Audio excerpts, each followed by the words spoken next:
Today's stories are about how sometimes doing what you think is the right thing can actually be the most dangerous choice you can make. But before we get into today's stories, if you're a fan of the strange, dark, and mysterious delivered in story format, then you've come to the right place because that's all we do. And we upload 2, 3, even 4 times every week. So if that's of interest to you, the next time you're walking into a building and the follow button is right behind you, obviously following you into the building as well, make sure the second you go in, you turn around, make eye contact, and then you pull the door shut. Don't hold the door for that. Okay, let's get into our first story, which is called Tangled and Frozen. On a Saturday afternoon in February of 2011, 18-year-old Michael Perry was 1,000 feet underground, crouched inside of a dark cave in Lafayette, Georgia, along with 4 of his friends. As Michael looked around, his headlamp beam bounced off all the low-hanging rocks, underground waterfalls, and deep crevices. It all just kind of felt like some kind of dark and otherworldly planet down here. So, this cave that they were in was a famous cave called Ellison's. Michael and his friends had driven over 400 miles from their college town in Gainesville to see it. Ellison's was almost 12 miles of tunnels, shafts, and crevices, and thousands of cavers went through it every year. It was very popular. Now, to be clear, caving as an activity was not really Michael's thing. He was a marketing major at the University of Florida, and he mostly considered himself to be a pretty quiet person who liked studying, playing in his school band, or volunteering with his church youth group. And so, crawling through a tiny, pitch-black, very claustrophobic hole hundreds of feet underground was not really his first choice for fun. But Michael was not there today for fun. He was there because his close friend, a guy named Grant Lockenbach, had suggested it. So he had said, "Okay, I'll go with you." Just now, Michael looked over to where Grant was sitting with his girlfriend, whose name was Carrie, and also they were sitting with 2 of their other friends. The group of them were all looking through a backpack and sort of taking stock of the various pieces of gear that they had brought along with them. Now, they'd only entered Ellison's just a few minutes ago, but already the group had stopped because there was something in this area that Grant really wanted to see. And when Grant wanted to do something, it usually happened, hence why Michael capitulated and wound up in this cave, because Grant wanted him to. And so, like normal, he went along with it. So, Grant, he was the president of their school's Fellowship of Christian Athletes, which Michael, Carrie, and the other 2 friends were also members of. And when Michael had joined the fellowship, Grant had sort of taken him under his wing and told Michael that he had tons of potential. In fact, he said Michael had enough potential to be the next president of the fellowship. This had given Michael a ton of confidence because he really looked up to Grant. I mean, a lot of people did. Grant was just cool. He was a few years older than Michael and was basically like a 6-foot-tall ball of positive energy who was always looking for some adventure to go off and do. Grant had been exploring caves as a hobby for the last 3 years, and he was actually really the only member of their group with any real caving experience. And it was actually this lack of experience amongst the other people that were with Grant, including Michael, that was the reason they were going through an easier tunnel within Ellison's that was basically a straight shot through the mountain and did not require much gear like rope or climbing equipment. It was like very beginner. But despite the low level of difficulty of the caving route they had chosen, they brought that stuff anyway, all that extra equipment. Because along this easier route, at the place where they were now stopped, was the entrance to a vertical shaft that Grant specifically wanted to climb down, even if he went alone. This shaft was 125 feet deep. So, think of like a 10-story building. That is how deep this pit went. But it was actually called the warm-up pit because compared to the other, deep pits in Ellison's, it was nothing. Some were way deeper, like over 500 feet. So, this was definitely not beginner. This was an advanced thing to be doing. So Grant was going to do it, but again, it's sort of a novice level, more advanced thing to be doing in this cave.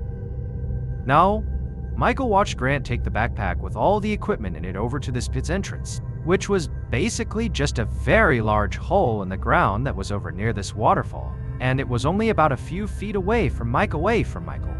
And so, Michael walked over to Grant to help set him up, which involved attaching a climbing rope to the rocks that Grant could then use to lower himself into this pit. This process is called rigging, and it took them a while since, really, Michael had to wait for Grant to instruct him on every step because Michael, again, is not an experienced caver at all. But as Michael worked with Grant to get him all rigged up, he found himself peering into the pitch black hole. And as he looked down into what just felt like this bottomless abyss, he felt his stomach kind of flip. He was glad he had not promised Grant that he would go into the pit because, seeing it now up close in person. I mean, this was terrifying. He did not want to go into this thing. But Grant clearly did. He was excited. And so Michael and Grant continued to get Grant all set up. And then eventually, finally, when Grant was rigged, Michael heard the sound of something pretty heavy sliding off of a rock. And then moments later there was this loud, echoing thud from deep inside of this hole, the warm-up pit. For a moment, Michael was just confused. He didn't know what the sound was. Maybe it was a rock falling into the pit.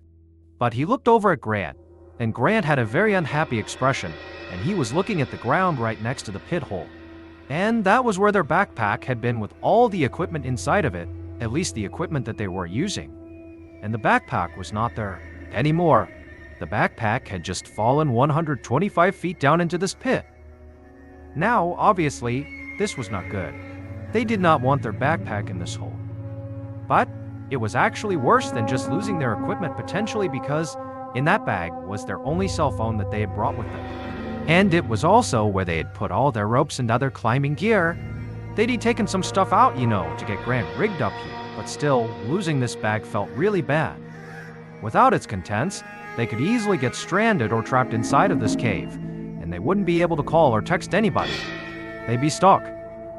And so Michael could actually feel himself starting to panic, but then Grant cut in and played it cool as always.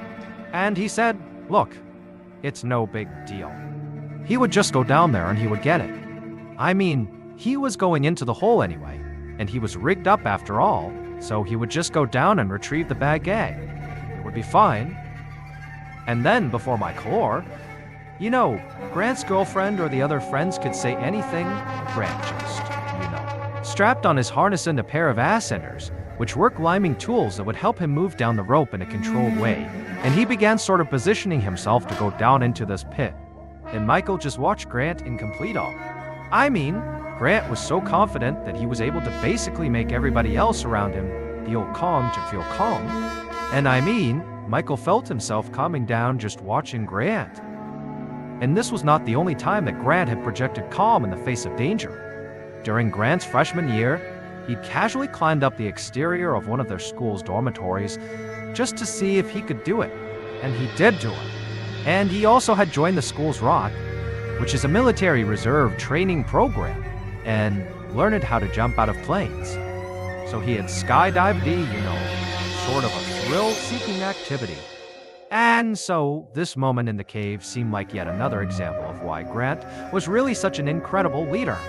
And Michael found himself hoping that by the time he potentially took over as president of the fellowship, that he could be just as fearless as Grant. But for now, Michael watched as Grant very calmly lowered himself into the hole and then disappeared into the abyss below. And for the next few minutes, it was very quiet, and all Michael could hear was the sound of the waterfall. So he and Carrie and the others just sort of talked amongst themselves and waited for Grant to call back up that he was down there and had successfully grabbed the backpack. And finally, they did hear Grant, and he did call out from somewhere down in the hole. But Michael couldn't really understand what Grant was saying because the waterfall that was kind of blasting here, that was really loud, and also Grant's voice echoed around the cave, which made it hard to tell what he was saying. So, at this point, Michael and Carrie and the others were not worried. They figured that this was just an acoustics problem, not a safety problem. So Michael just walked over to the edge of this pit and kind of leaned over it and just looked down. But, he couldn't see Grant. He was too far down and it was too dark. And so Michael called out asking Grant to repeat himself because he couldn't understand what he was saying. And Grant did yell back. He clearly replied to Michael, but Michael still couldn't really make out what he was saying. However, this time there was something really different about the way Grant sounded. Again, even though he doesn't know what Grant's saying. One thing was definitely clear: Grant no longer sounded like the calm, cool, and collected fearless leader that he normally was. He was talking really fast. He was repeating himself. He was saying something really, really quickly, very urgently. And even though, again, it wasn't clear what it was, the tone was very clear. Grant was scared.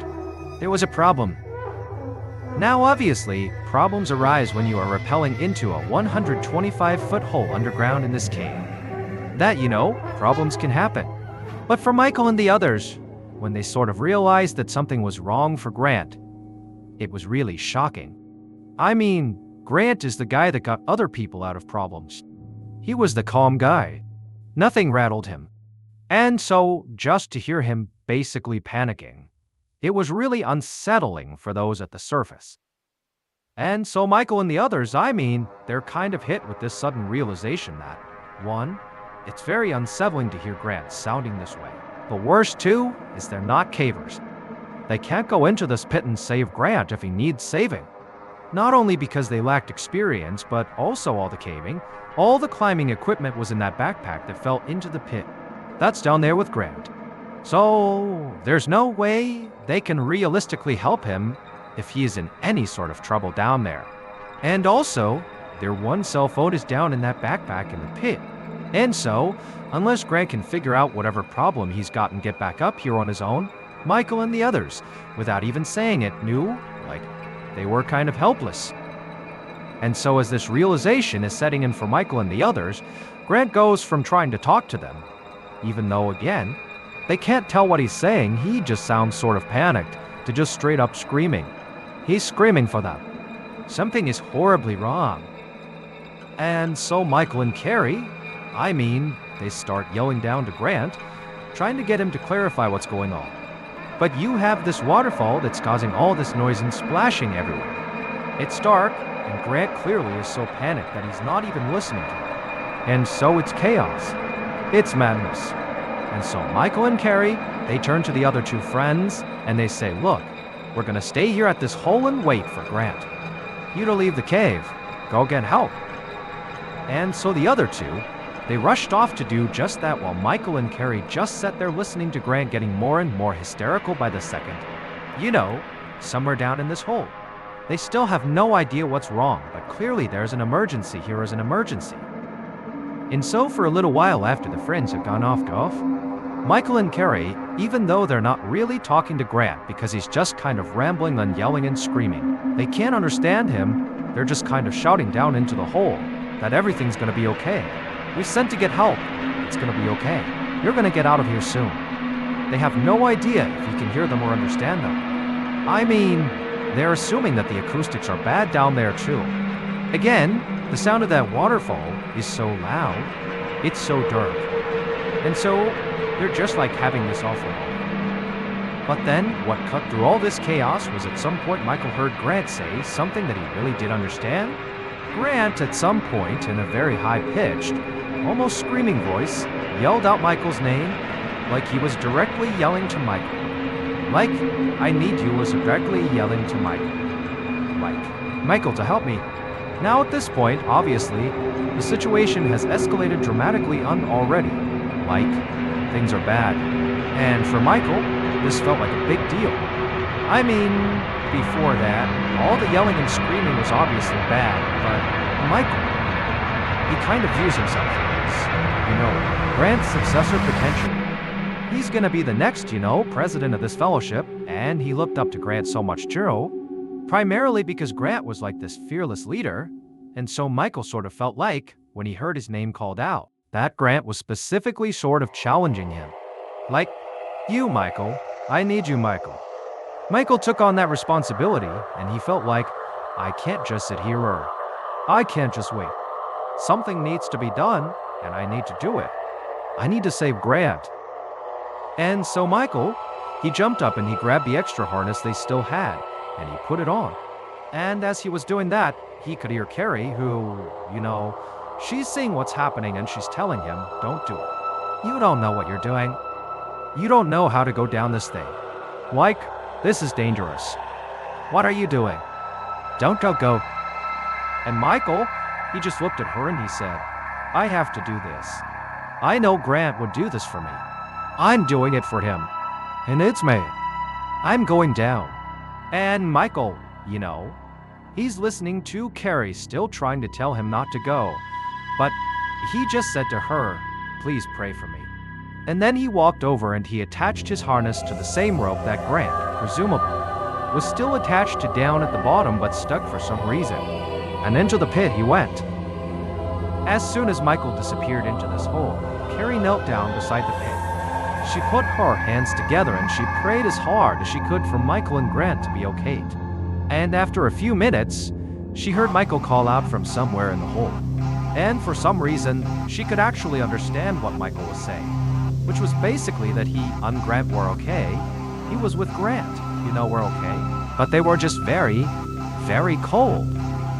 Relief flooded over Carrie, and as she exhaled all the tension she'd been holding in, and as the adrenaline kind of began to leave her body, because now she's thinking everything's okay, she also realized that she too was very cold. She just hadn't been thinking about it. She was so fixated on the safety of her boyfriend and also Michael. After all, she was only wearing a t-shirt and the cave was very damp, and there's this waterfall kind of spraying water everywhere. It was cold. It was a damp environment.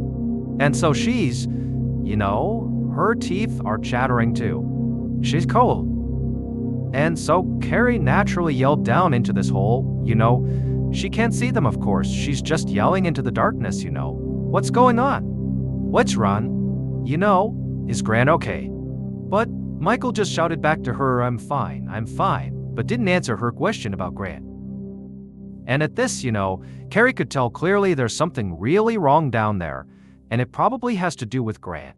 And so she stood up, she began pacing back and forth, her stomach's in knots, and she's periodically yelling down into the hole to Michael, what's going on? Is Grant okay? Are you okay? But Michael, all he would say back to her is, I'm fine. He would just say that back to her. But his response time began to slow down. He wasn't responding to each and every one of her calls. He would just, yell out, I'm fine. But it just It began to become more and more spaced out as Carrie began to ramp up her questioning, asking more and more, what's going on more? Until finally Michael just stopped answering altogether. There were no more voices coming out of the hole. And so the minutes ticked by and Carrie, she continued to pace around yelling out to Michael and Grant.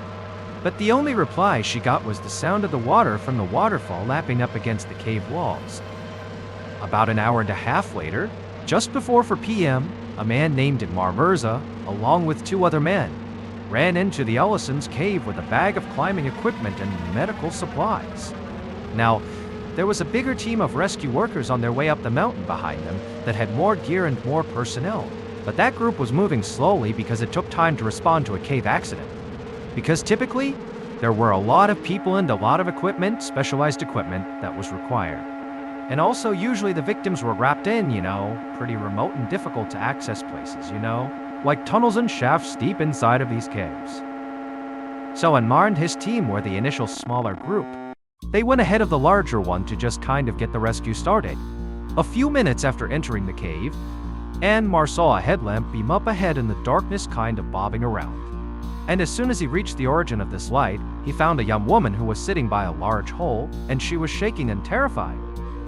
She explained that her name was Carrie and that her boyfriend, whose name was Grant, along with one of his friends, whose name was Michael, were down in this hole, and that Grant had gone in, there had been some issue. Michael had gone in after him, and now when she called out for them, neither of them were responding. After hearing this, Anmar directed one of his team members to take Carrie and bring her out of the cave.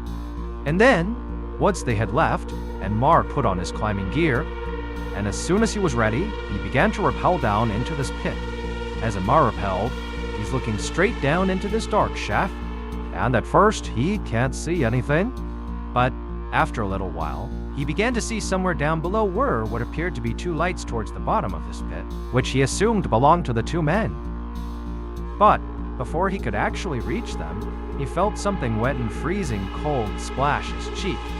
Then he saw something emerge out of the darkness right below him. It would turn out when Grant rappelled down into this warm-up pit, he had made a terrible, terrible mistake.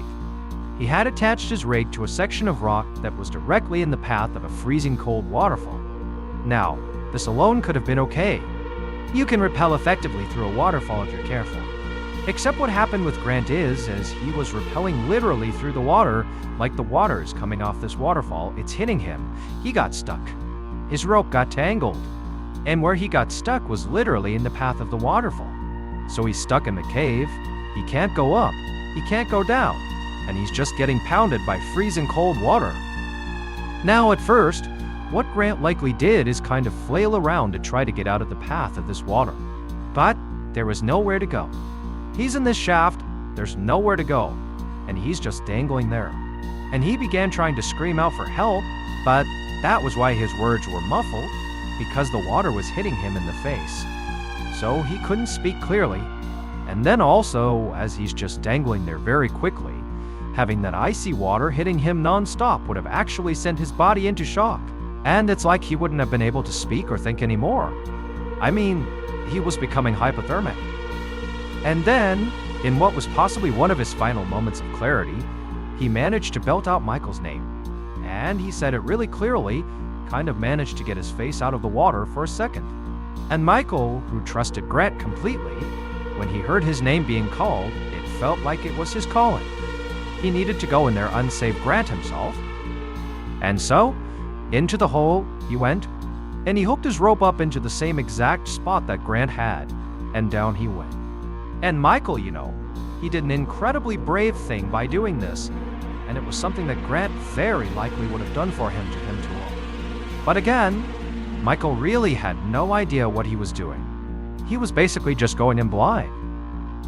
However, unfortunately, because he just kind of followed Grant's lead and went down there without a plan, well, in the darkness as he went down there, he eventually reached where Grant was but got stuck as well, also in the path of the waterfall. Granted, he was not nearly as exposed to the water as Grant was. His face was not getting blasted by water, so he was able to call out and be heard by Carrie, but he also got tangled at the same spot, couldn't move. His body's getting hit by this icy water. And so, even though the rescuers did eventually get down to Michael and Grant, by the time they did, it was too late. The two men had froze to death. They basically dangled inside of this hole, getting hit by this water for about 2 hours before their bodies just shut down. In 2013, 2 years after both Michael and Grant died inside of that cave, the Carnegie Hero Fund Commission gave Michael a posthumous medal for risking his life to save Grant's. Our next story is called Not Going Anywhere. On a Friday night in late March of 1980, an 83-year-old man named Harry R. Truman sat on his couch in his Washington State Lodge with a whiskey and coke and turned on his battery-operated radio to listen to the news. And just a second or two later, he found himself having to jack up the volume of the radio because he couldn't hear it anymore because a couple of his cats in the other room were fighting and howling, and it was causing a whole commotion. Harry had lost track of how many cats he actually had, but it was a lot, maybe a dozen. And even though at this moment he yelled and cursed at them and told them to knock it off, he was actually glad they were out there with him because he liked their company. 5 years earlier, Harry's wife, Edna, had died, and since then he had lived alone, minus all these cats. And he also didn't have a lot of neighbors either, so for the most part, he had been fairly isolated the last few years. Also, Spirit Lake, the lake that his lodge was on, was for hours south of the major city of Seattle and pretty far into the wilderness. The lake did get busy in the summer with tourists, but this time in March, there were only about 60 people that lived there, and they were very spread out. But Harry didn't really mind the solitude. He missed Edna a lot, but he had his cats, and he had his radio, and the jaw-dropping mountain scenery and lake, and he had his whiskey and cokes. So overall, even though he was sort of a gruff guy, he was actually quite happy with his life.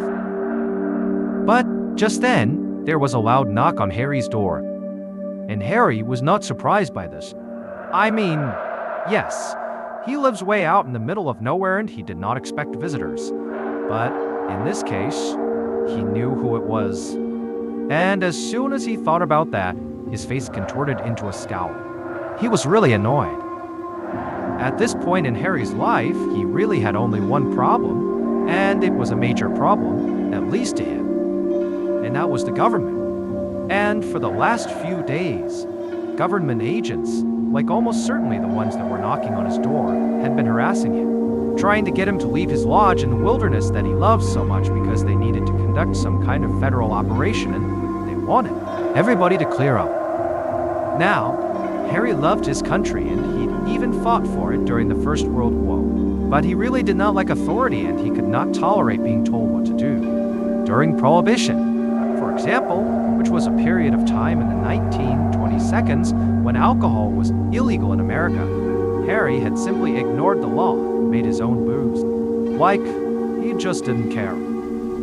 So over these last few days that these federal agents had come to his house trying to get him to leave, Harry had not been intimidated. He had simply stood his ground, and he figured it was really only a matter of time before the federal government sent a local police officer over in hopes that Harry would be more cooperative with somebody that he likely already knew. But what they didn't know about Harry is that Harry really didn't cooperate with anybody, not with the government, certainly not with local police, not with his own family, not with his friends, or not with these friends. The two ex-wives he'd been with before finding Edna, he was just somebody who marched to the beat of his own drum. So now, Harry did not get up to answer the knock at his door. Instead, he just waited until the person out there, the visitor, yelled through the door and announced who they were. And, not really to Harry's surprise, it was the local deputy that Harry did know. You know, clearly being sent here by the federal agents to try to get Harry to leave. And when Harry still didn't answer the door when the deputy clearly had announced themselves, knowing Harry would know who they were, when Harry still didn't didn't answer the door, the deputy finally just, sort of frustrated, called out, "Harry, are you sure you don't want to go?" Now, even though this deputy was being a whole lot more amicable than the government agents had been, they had been really forceful, basically telling him, "You gotta leave." The deputy here was at least kind of giving Harry a chance to make a decision. Despite that, the question the deputy had asked just made Harry really mad because leaving his house was just not something he would ever consider doing. Harry had lived in this lodge for 50 years, and 37 of those years were spent running this lodge as an inn, as a business, with his late wife, Edna, who was the love of his life. Now, he'd let the lodge go a little after she had died. So truthfully, it was kind of falling apart and it smelled terrible. You know, because of all the cats. But it had been theirs. And now it was his, and he would never give it up. And not only that, but just outside his doorstep was Spirit Lake, which Harry believed was the most beautiful, perfect place in the entire world. It was quiet and serene and situated right at the base of some of the most breathtaking mountains he had ever seen in his whole life. And so, to say Harry loved it here was a complete understatement. His lodge and Spirit Lake were basically his whole identity. Harry didn't know if he believed in God, but he did believe in the trees, and the lake, and the birds that screeched at him at all hours of the day. It was like his home. This area was his religion. And he certainly was not about to give it up just because some federal authority or government agent or whoever told him to. So all Harry said to the deputy waiting outside was a very firm good night, which Harry was actually quite proud of himself for, because he had a really hard time not swearing. So this seemed pretty mild. After that, Harry waited to see if the deputy would challenge him or say anything else, but he didn't. And moments later, Harry heard the deputy's footsteps crunching down the gravel driveway and heading back towards his cruiser. After that, Harry leaned back into his couch and smiled to himself and picked up his drink, kind of toasting himself for standing his ground, and at the same time sort of hoping that maybe now, finally, officials would understand that he was not going to change his mind. But that's not what happened.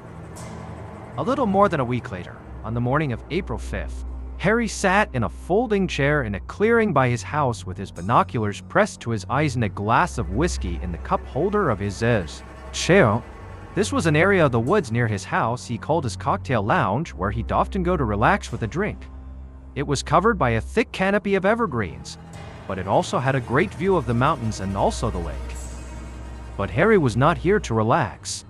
He was actually on very high alert because the woods were absolutely crawling with federal agents and local law enforcement officers. Harry could literally see them right now through his binoculars, walking around the various camps they had set up all over the mountainside and also near the lake. And there was nobody to stop them because everybody else who lived in this forest had bowed to the pressure and left when told to, which meant Harry was quite literally the last resident still fighting the good fight. Now, so far, officials had not physically attempted to force him out, but now that Harry saw them assembling all over the mountainside, he had to wonder how long he had before they did try. But at the same time, he also knew that he had one piece of very important and very surprising leverage over the authorities. And that was that, over the past couple of days, Harry's refusal to leave his wilderness home just because the government told him to had turned him into a media attraction. Reporters had heard about what was going on and they'd started coming to his house. Now, usually Harry just did not like the press, Even though he clearly listened to the news himself, he still thought of the press, thought of the media, like they were vultures always looking for dead meat and chaos. But Harry also really liked to talk and he had a lot of very strong opinions. And now, seeing his beautiful lake inundated by outsiders, Harry realized he had to take full advantage of this media interest in him if he wanted to stay in his home. Because the way he saw it was, the government could really not make him do anything against his will if the whole world was watching. So over the next month, Harry gave a lot of interviews, and pretty quickly, he became kind of an international celebrity. He was this single older man standing up to something way bigger and way more powerful, which was sort of admirable, although people didn't really understand it. But it was still a big story. It was very interesting. But more than that, it seemed like the public just sort of liked Harry. In his interviews, Harry would swear and yell and rant and rave and tell reporters about how no authority figure would dare try to get him out of his house. "No, I'm not gonna leave. You damn right I'm not gonna leave. I'm gonna stay here. Damn right this is my home. They're gonna have to come and get me, and no authority can take me out of here. No authority dare." And he'd also talk about his life, just telling these crazy stories that had nothing to do with the wilderness, like about the whiskey that he bottled and distilled during his Prohibition days, which he called Panther Pea, and about his relationship with his late wife, and how they used to dance together at the edge of the lake, or his war stories from World War. I mean, this guy was just really quite fascinating. And so by the time May rolled around that year, Harry went from being bombarded by the government to being bombarded by the media. Today, this would be like going crazy viral where everybody's seeing you on their feed, but this is 1980. And so people got their news from newspapers and the television and the radio. But those mediums were all full of Harry and people were kind of obsessed. Everybody from average citizens to school kids sent Harry fan mail, and reporters and news crews came to Harry's in droves, and some even took helicopters just to get there more quickly. And Harry, if he was being honest, he sort of relished all the attention. A few months earlier, he'd been happy with his quiet life, no phone and he just had his 1,000 cats for company. But now, it's like the whole world cared about him and it was pretty cool. A few weeks later, though, everything changed. On Sunday, May 18th, the sun came up on Harry's lodge and the woods around it were totally quiet for the first time in weeks, because Harry, in some ways, had won. He had kept his word and he'd stayed strong and refused to give in to the government's demands to leave. And finally, the government had backed down, and the sheriff had even come by the day before to tell Harry that, okay, no one's gonna come by and ask you to leave anymore. It's on you. And so now, on May 18th, as Harry was getting up, it was just him, the lake, the trees, and the big, beautiful mountain. And then, that morning, a deafening boom shook the earth. it would turn out the media was not totally finished with the story of Harry R. Truman. In fact, what happened on the morning of May 18th, 1980, would in many ways make Harry even more famous than he already was. Because Harry didn't live at the base of just any old mountain. His lodge was situated directly at the foot of Mount St. Helens, which was an active volcano. The government operation that the federal agents and local law enforcement were trying to run here was an evacuation. They were not trying to impede on Harry's rights. They were trying to save him. But Harry was so convinced that the land he loved so much, that he had lived on for nearly 60 years, would not hurt him, and so he ignored the authorities' repeated warnings. But Harry's decision was the wrong one, and on May 18th, he paid for his mistake. Because that morning, Mount St. Helens erupted, sending an avalanche of searing lava and mud directly onto Spirit Lake and Harry's lodge, killing him and his cats instantly. His remains were never found. 57 people died during this eruption, including Harry. Today, in that area, Harry has both a trail and a ridge that are named after him. So in a way, he remains a part of the mountain that he loved so much. A quick note about our stories. They are all based on true events, but we sometimes use pseudonyms to protect the people involved, and some details are fictionalized for dramatic purposes. The MRBALLEN podcast, Strange, Dark, and Mysterious Stories, is hosted and executive produced by me, MRBALLEN. Our head of writing is Evan Allen. Our head of production is Zach Luther. Produced by Jeremy Bowen. Story editing by Evan Allen. Research and fact-checking by Shelley Shu, Samantha Van Hoos, Evan Beamer, Abigail Shumway, and Neil Callahan. Research and fact-checking supervision by Stephen Yarrow. Audio editing and post-produced by Whitlock Asio and Colock Asio, Perry Crowell, and Jordan Stidham. Mix and master by Brendan Kane. Production coordination by Samantha Collins. Production support by Antonio Mann and Delana Corley. Artwork by Jessica Klugstreet on Kino. Theme song called Something Wicked by Ross Bugden. On June 20th, 2004, a restaurant manager stood at the host stand of a seafood spot in Orange County, California. It was the dinner rush, and he was on takeout duty. So, when a fairly frantic customer came in asking about their to-go order, the manager quickly hurried off to grab it. He found the order and he carried it back, and as he rang this customer up, he could tell this customer was in a huge hurry. They kept looking over their shoulder and tapping their fingers on the counter. And after everything was done, the customer basically took the food and literally ran out. Now, the manager definitely thought this customer was acting really strange. He had never seen anybody sprint out of the restaurant before, but quickly, he got distracted with another order and kind of forgot about the whole thing. That is, until a few days later when police showed up, asking the manager to tell them everything they could remember about that strange customer. But before we get into today's story, if you're a fan of the strange, dark, and mysterious delivered in story format, then you've come to the right place, because that's all we do. So, if that's of interest to you, the next time the follow button has a blinding headache, offer them some aspirin. But don't tell them it's not really aspirin. It's just really strong laxatives. Okay, let's get into today's story. On Monday, June 21st, 2004, 72-year-old Jane Thompson drove her car down a road through the city of Laguna Niguel, California. She was on her way home from a weekend trip to Los Angeles, which was about 50 miles north of Laguna Niguel. And because law was so chaotic and full of activity and constant stimulation, Jane actually really appreciated this commute back home. You know, this 50-mile drive, it was a time to be by yourself and sort of decompress from being in the city. So, Jane used to live in Los Angeles, where she had worked for decades in the film industry, but she had retired and moved to Laguna Niguel 7 years earlier. And this move had been like a total lifestyle change for Jane, because her career in law had been fast-paced and exciting. You know, she'd been an assistant to some really important people in Hollywood, and then also, she was an award-winning producer and then a decorator for various Hollywood celebrities. I mean, it was sort of very glamorous what she was doing.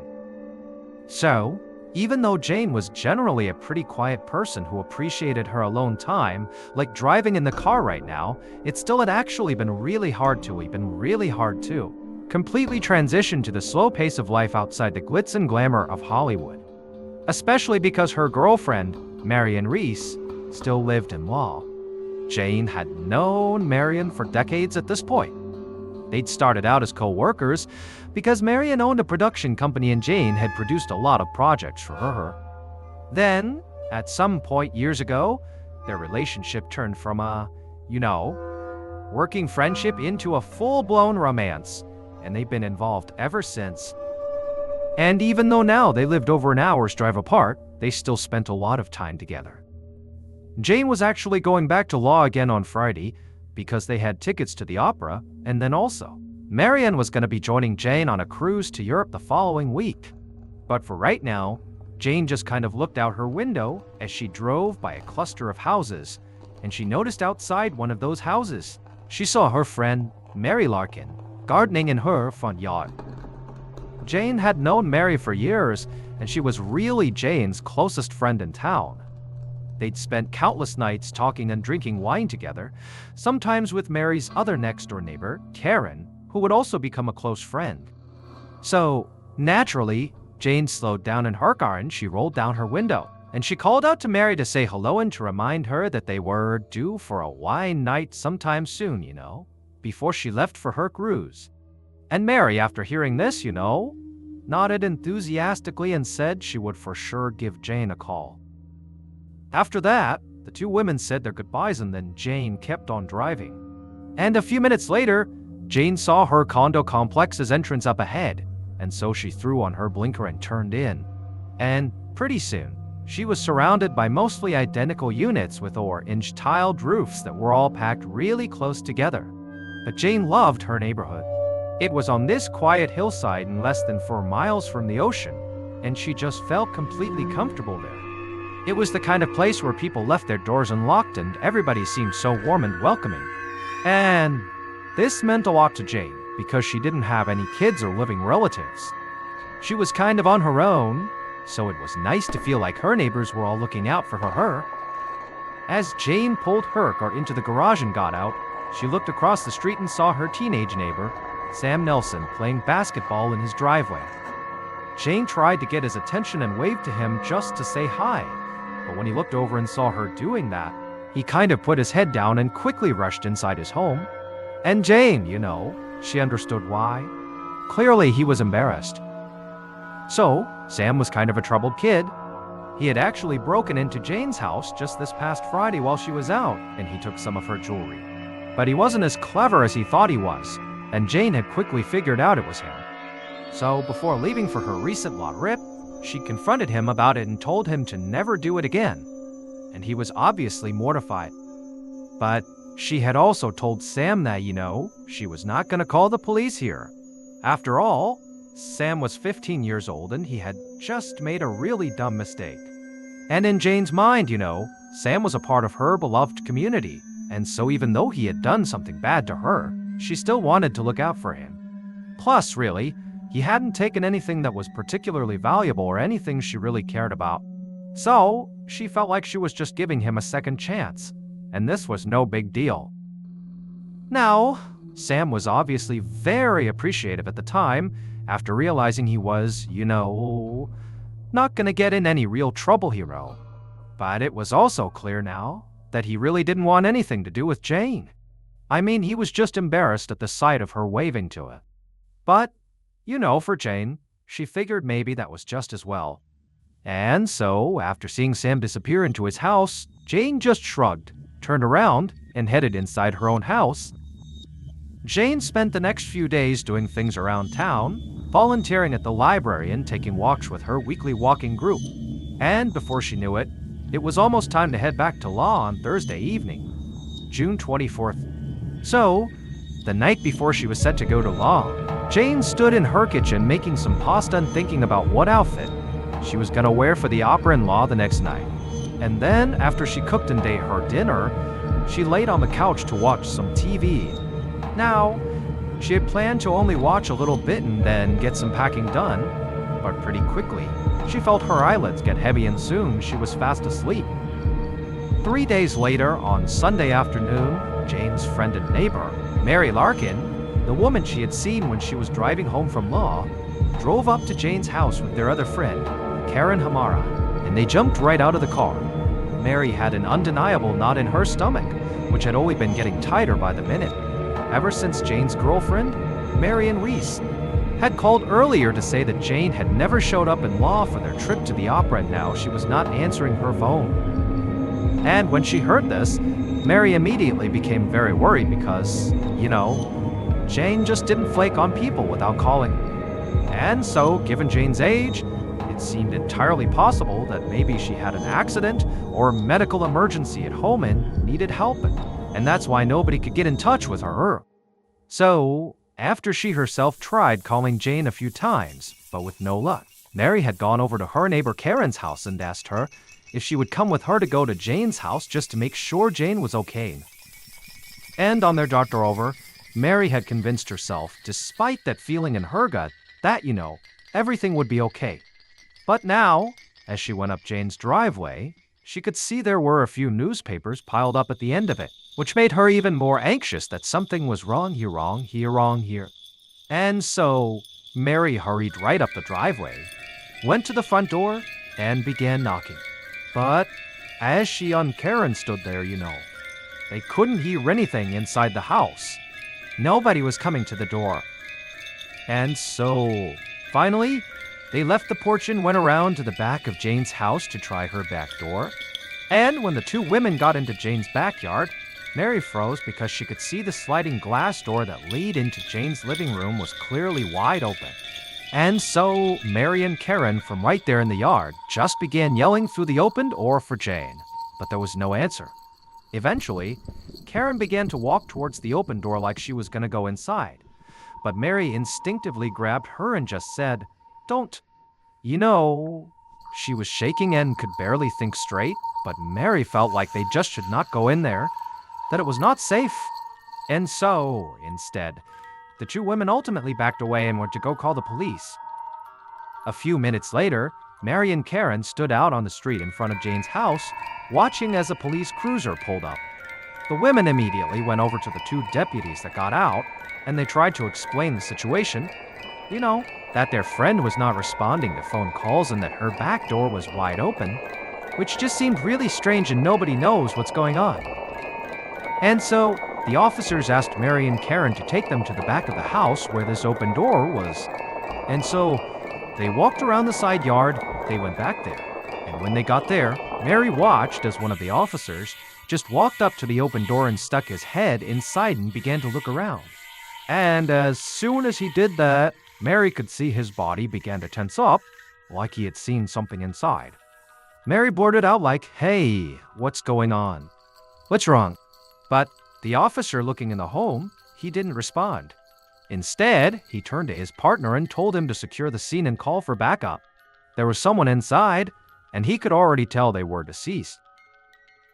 Just about an hour later, at around 6 p.m. on June 27, 2004, Detective Daniel Salcedo stopped his cruiser in front of a condo in Laguna Niguel, California. Dispatch hadn't told him much, just that an older woman had been found dead in her condo. When Salcedo got out of his car, he could see that there was police tape all over the condo's front door and the driveway.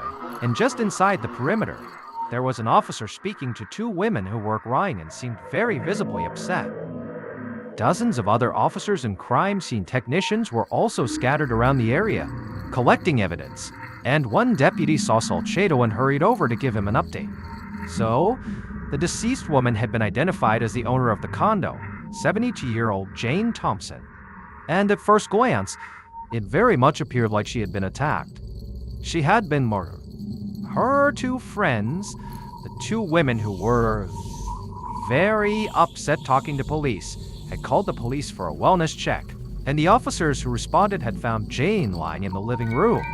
They'd been able to get through a sliding back door because the door was already open. Salcedo glanced back over at the two women in the driveway who were still talking to the police, and Salcedo told the deputy to make sure they stuck around, because after he took a look inside, he wanted to speak to them as well. As the deputy hurried off to do what he was told, Salcedo walked around to the back of the house. And when he got there, he saw that not only was the sliding door open, but there really weren't any signs of first entry around it, which could mean that it had been left unlocked or that maybe Jane knew her at Acre and let them in. And so, Salcedo stepped inside the condo, and right away he saw there were all these technicians all over the place, working hard to gather evidence and process the scene. And also, what he saw was blood spatter all over the walls and all over the furniture. And then, when he looked down at the floor, he saw Jane's body. She was lying face down between her couch and coffee table with a large pool of blood around her head. Salcedo crouched down next to her to get a better look, and he saw her wounds were just brutal. Her head had been so badly pulverized that Salcedo could not only see her skull, the actual bone, but he could actually see the breaks in her skull. Her skull was shattered. Now, Salcedo would have to wait for the autopsy to be sure, but to Salcedo, it was very clear that somebody must have beaten this woman with some kind of heavy object over and over and over again. A couple of minutes later, Salcedo stood back up. Based on the extent of Jane's wounds, it seemed pretty obvious to him that this was a frenzied, rage-filled attack and that it likely had happened really quickly. Or maybe, the attack happened in such a way that Jane was completely caught off guard. Because aside from the awful trauma to Jane's head, Jane didn't appear to have really any other wounds. So it didn't seem like she tried to fight back or defend herself. And aside from the blood spatter, the room around her didn't show any signs of a struggle. It's like she just got destroyed right here and blood went everywhere. Salcedo left Jane's body and searched the rest of her condo. He went in her bedroom, searched her closets, went in the office, went in her kitchen. But there were no signs of anybody ransacking the condo. There was no obvious theft that had taken place, at least at first glance. There were expensive electronics that were still out and not claimed. So to Salcedo, at least right now, he was pretty sure this was not a robbery gone wrong. As he wrapped up his initial walkthrough of the condo, an officer called Salcedo back into the kitchen. And when Salcedo went over, he saw the officer was standing by the landline's answering machine. The officer told Salcedo there were a bunch of new messages on there, and they started the morning of Friday, June 25th. Now, Salcedo was very excited to hear that because it gave them something of a timeline to work off of. Because if Jane had stopped answering her phone by, Friday morning, then that means she could have died maybe overnight on that Thursday, the 24th, or maybe even in the morning before that first message came through on the 25th. At least that would be the latest she could have died based on the messages. So Salcedo told the officer to be sure to log the tape into evidence. Then Salcedo went back to the living room where Jane's body was and all the texts were, and he just stood there with his arms crossed, thinking about, what's he gonna do next? Considering the attack had all the signs of being highly emotional, Salcedo felt confident that Jane's killer was someone who knew her and was deeply angry with her. So the first people he wanted to speak to were those that Jane was closest to, like family, friends, or maybe even romantic partners. Jane appeared to live alone, so he hoped other people in the neighborhood, or maybe those two women who called the police, could tell him more about Jane's personal life, her relationships, and give him a place to start. So Salcedo grabbed a few officers and they headed outside to begin asking some questions. When he got outside, Salcedo could see there was now an audience of people.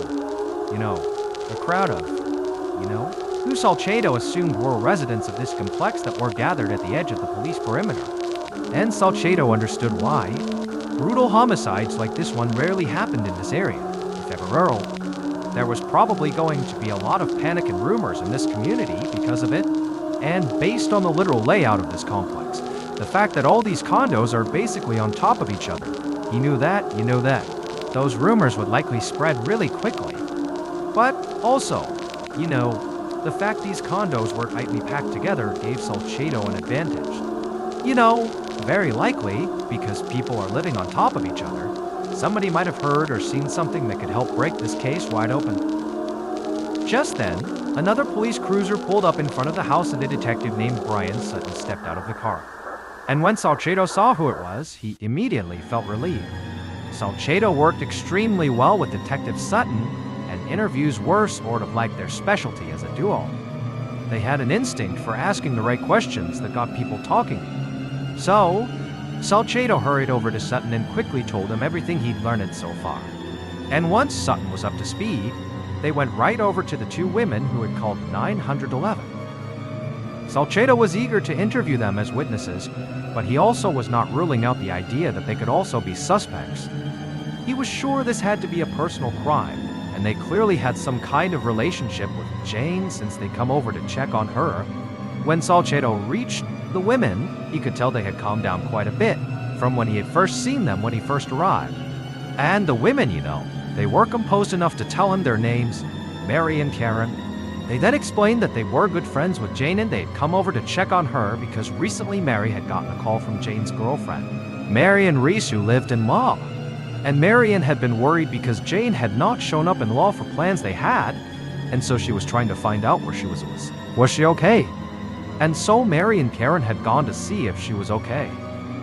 This made Salcedo immediately perk up, and he asked Mary for Marion's information. As he jotted down Marion's phone number, Sutton asked the two women where they were on the night of the 24th, early morning of the 25th. So that was 2 nights ago, and then also yesterday morning. And both of them said they had alibis.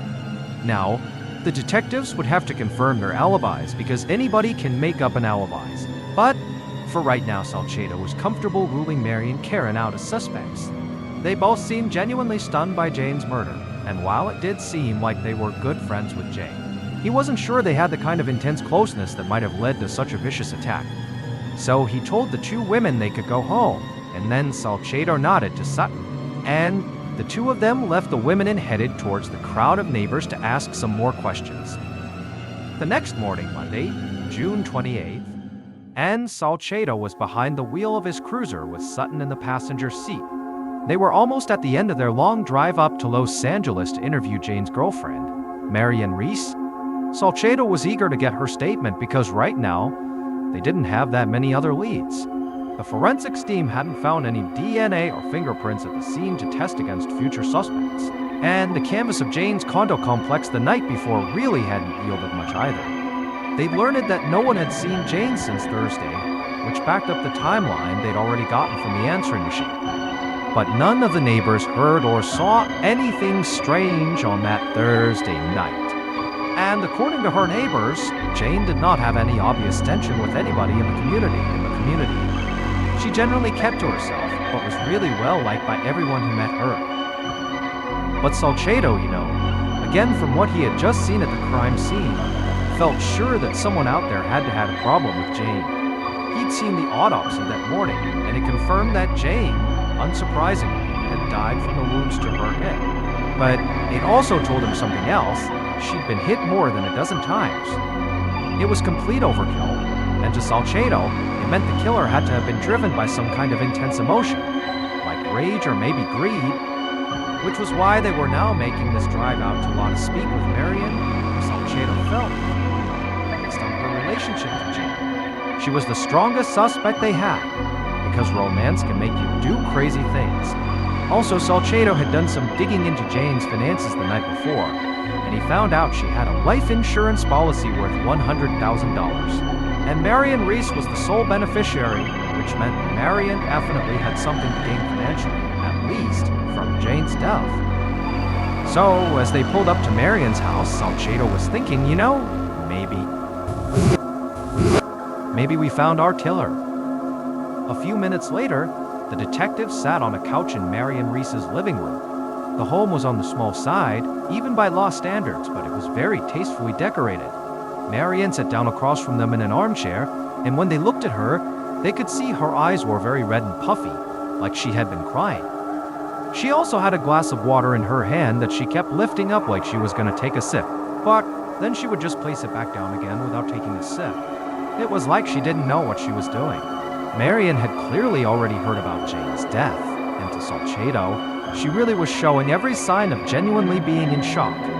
So he wanted to be very careful with his line of questions and make sure he didn't overwhelm her. If she just shut down, he might not get the information that he really needed.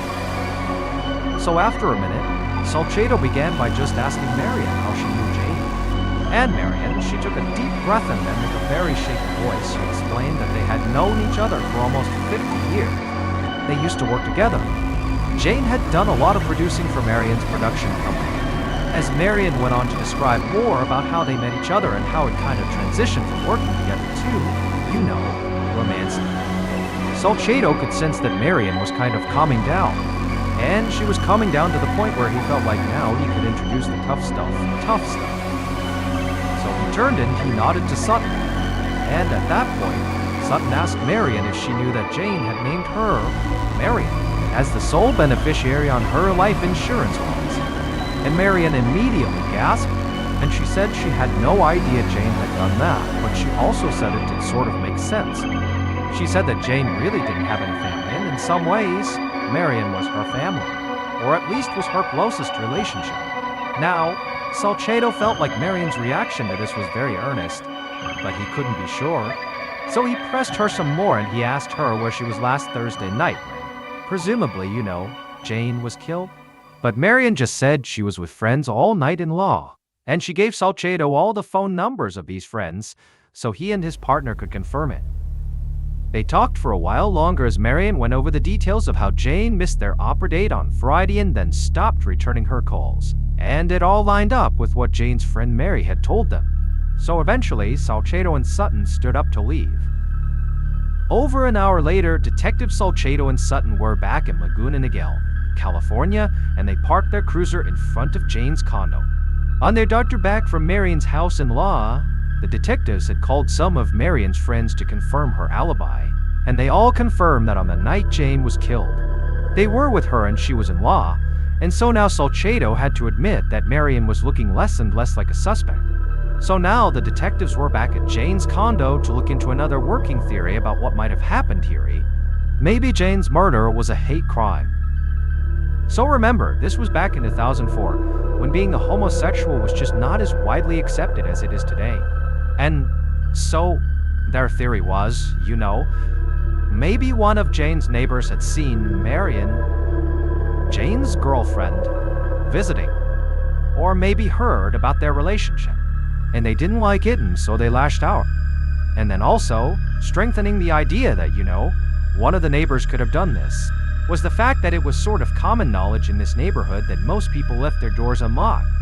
And so it sort of strengthened the idea that maybe a neighbor did this, maybe because of their hate towards Jane and her way of life. However, Sutton and Salcedo knew that actually investigating this theory was going to be extremely challenging. There were 144 houses in the complex, and so conducting a thorough investigation of every resident of all those houses was just going to take a lot of time. But they didn't have any other options, so the detectives got to work and they went to the first house next to Jane's and A few hours later, Salcedo and Sutton returned to the Orange County Sheriff's Department. They had spent most of the afternoon talking to people who lived in Jane's condo complex, and while they hadn't talked to everyone, they already had to admit that their hate crime theory was looking sort of like a wash. Most people didn't even know Jane was in a relationship at all, since her girlfriend Marion lived in a different city, so they didn't see her. And also, there was just nothing anybody in the neighborhood said that made the detectives think that Jane was being targeted, really, for any reason. But a few people had mentioned that recently there had been some burglaries in the complex, which was completely unheard of in a place like Laguna Niguel. Still, there was a huge difference between somebody breaking and unstealing some stuff and breaking and unbludgeoning someone to death. But it was a lead, and that's what Salcedo was thinking about as he and Sutton walked towards their desks. But before they got there, Salcedo had this epiphany, and he just stopped in his tracks, and he turned to Sutton and said, "Turn around. We have to go back to the evidence room. I think everything we need to solve this case might be in the building with us right now." The following day, Salcedo and Sutton pulled up in front of a restaurant called the Beach House. The previous afternoon, Salcedo had suggested that he and Sutton go back to the evidence room and listen to Jane's answering machine tapes. Now, to be clear, they had already listened to the tapes before, but none of the messages had seemed particularly important. But now, based on what they'd learned over the course of their investigation, they realized that those messages actually told them a lot. And so, Salcedo and Sutton had spent hours listening to the tapes and gathering even more evidence to confirm what was on it. And even though they were pretty sure all this evidence they were getting told them who killed Jane, they still needed one more piece to fall into place. Now, they had a book of photos with them, and they knew for a fact that one of these photographs was of their killers, and they just needed somebody in this restaurant to verify it. So as soon as they got inside, they found the manager and explained why they were there, and then they asked him, "Hey, would you mind looking at these photos to see if you recognize anyone?" The manager looked a bit alarmed, but he ultimately agreed and said he would. So they went into the back room, they opened up their book of photos, and the manager looked, and pretty much immediately he pointed to one picture. And when Salcedo saw the person the manager was pointing to, he knew they'd cracked the case. Based on forensic evidence and also confession, here's what investigators believe happened to Jane Thompson in the early morning hours of June 25, 2004. The killer, clad in dark clothes and gloves and also holding a hammer, stood in the darkness right outside of Jane's back sliding glass doors. Now, the killer had already been to Jane's house a few times that night, but each time they had come earlier. They had ultimately chickened out and left, because when they would get there, they would look in the back door and they would see Jane asleep on the couch in front of the TV. But that was a problem. They needed Jane to leave the room and go to her bedroom to go sleep in there, but she wasn't doing that. But this time, as they stood outside the glass doors, they knew they had to go in there or they would never get what they wanted from Jane, even if she was right there on the couch. So the killer took a deep breath and then reached forward and tried to open the back door, and it slid right open just as they expected. It was unlocked. Once it was open, the killer very carefully, very quietly, stepped inside and made their way over to the couch where Jane was. They wanted to check to make sure Jane was still asleep, but as the killer is hovering over Jane, looking down at her, she's on her back on the couch, the killer practically fainted when Jane opened her eyes and looked right at them. And the killer was so surprised and so scared that they instinctively lifted up their hammer and brought it down on Jane's head. And the blow was so vicious that it sent Jane tumbling down onto the floor, and it also sent blood flying into the air, some of which landed in the killer's mouth and in the killer's mouth. And to the killer, it tasted so bad, and in fact, it infuriated them. This bad taste, it infuriated them so much that it was like their mind just went blank and they just began slamming her head with the hammer over and over again. And when the killer finally stopped and kind of calmed down for a second, they just stared at Jane's destroyed body in total shock.